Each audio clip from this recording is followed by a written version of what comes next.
Welcome, comic book fans, to a new feature we're going to try on this YouTube page called What's on the Rack, where we're going to take something off this awesome spinner rack and take a look at it. Well, let's start here. What do we got? Okay, so we got Action Comics, and this is number 440 with a cover price of 20 cents. What a great cover. Kal-El, you are no longer our son. You have betrayed Krypton, the world of your birth. Very cool. Let's take a look here. When this one came out, this one has a cover date of October of 1974. Wow, I was a little over one. Great splash page. The Man Who Betrayed Krypton, with written by Elliot S. Megan. And the artist is Kurt Swan and Bob Oscar, with editor Julius Schwartz, of course, who was the man back in the 70s of DC Comics. How have you been? It's really good to see you all, and I hope you stick around for this feature because I think we're going to have a lot of fun with it. I read this comic earlier. I thought it was a really fun issue. We get introduced to this almost Dark Shadows-esque villain by the name of Corum, who has the ability to make, I guess, kind of make your wishes and dreams come true. We get to see Clark Kent working at WGBS back in the 70s. He wasn't at the Daily Planet. He was working for a news station doing some news reports. And I was very pleasantly surprised to see that Jimmy Olsen was also working there. I didn't know that he was part of the WGBS staff, so that was fun. And of course, you got Morgan Edge. And there's a fun cameo from a friend of Superman's. When he's getting on the elevator, a Mr. Bruce Wayne makes an appearance, and let's see here if I can find that so I can show you that. It's really cool. He's coming in, Bruce Wayne's coming into the building, and then Clark's coming out, and they have a meeting, and we come to find out that Bruce Wayne owns stock in WGBS, so that's why he's there. And well, he's there for a little bit of a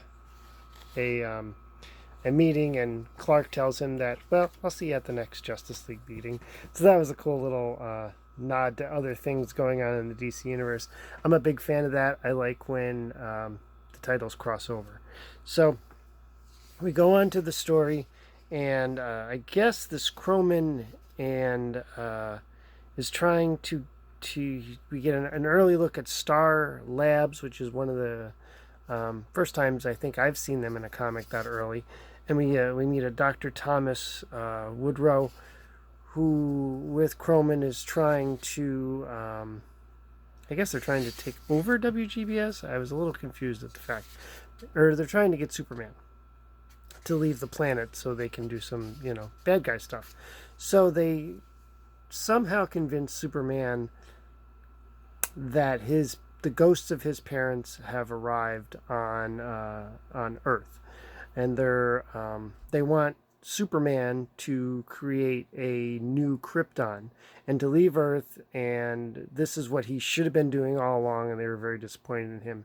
So he has to create a ship that he's going to use to find people to take to this new Krypton. So the rest of the story is basically Superman creating this ship, and I'm not going to tell you how the story ends, but there's some cool stuff in it. I thought it was a really good story for 1974.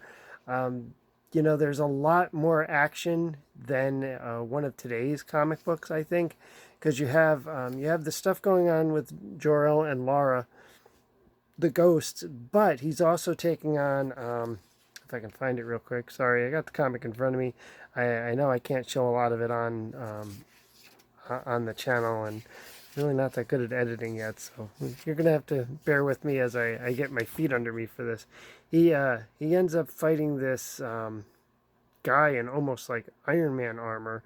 I think he was called the Defender, and he's got like some really cool green armor. Let me see if I can show it to you. See, there's the green armor. So yeah, so that was pretty cool to see. like I said, we're going to be really low tech around here for a while until I can figure out some editing skills. So let me see if I can find that scene. Yeah, here's Bruce and Bruce Wayne and Clark Kent meeting each other. Right there. So that was cool to see. Like I said, I can't show a whole lot of stuff on the comics and on YouTube due to copyright stuff, but you get the basic idea. So it was a good story. There was I actually really want to track down the issue that comes after this because issue 441 of Action Comics, because it has the Flash guest starring Barry Allen and Superman take on the Weather Wizard. So that's got to be a good story. I love any time we get some team ups, and I think this is pre DC Comics Presents, so that's even cooler. And there was a backup story in this issue as well. It's a Green Arrow one called Little Dog Lost. The writer was Elliot S. Megan again, and Mike Grell did the art. And Mike Grell on Green Arrow is a really good thing. I enjoy his art. Kurt Swan, I really thought he was firing on all cylinders here. His 70s stuff seems to be some of my favorite stuff, though I do enjoy his last two-part story that he did, which maybe we'll talk about sometime here. But all in all, this was just a great back issue right here.